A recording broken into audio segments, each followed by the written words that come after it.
మాజీ మంత్రి అంబటి రాంబాబు ఇళ్లు కార్యాలయంపై జరిగిన దాడిపై గుంటూరు నల్లపాడు పోలీస్ స్టేషన్లో ఫిర్యాదు చేశారు న్యాయవాది రజని. అంబటి రాంబాబు అరెస్ట్ నిబంధనల ప్రకారం జరగలేదని ఫిర్యాదులో తెలిపారు.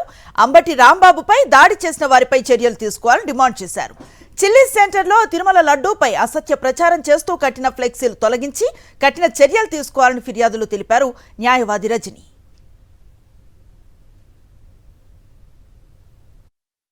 నిన్నటి రోజు ఫ్లెక్సీలో జరిగినటువంటి ఉదంతం ఏదైతే ఉందో చాలా ఆశ్చర్యం అనిపించింది.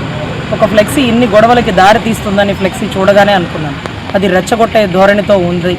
అసలు అయినా సిట్టు సిబిఐ కేసు ఇన్వెస్టిగేషన్ చేస్తుండగా పార్ట్ ఆఫ్ ద ఇన్వెస్టిగేషన్లో ఇతనే నేరగాడు అంటూ మీరు ఫ్లెక్సీలు పెడుతూ అలా చేయడం అనేది కరెక్ట్ కాదు.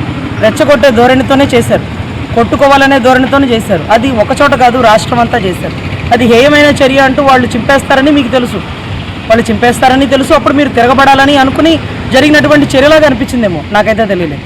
సో ఎనీవే, నేనైతే చెప్తున్నాను, కర్రలు పట్టుకునే సాంప్రదాయం సాధారణ పౌరులకి లేదు. కర్రలు పట్టుకునేది కేవలం పోలీసు వారే, అది కూడా చట్టాన్ని చేతిలోకి తీసుకోవడానికి.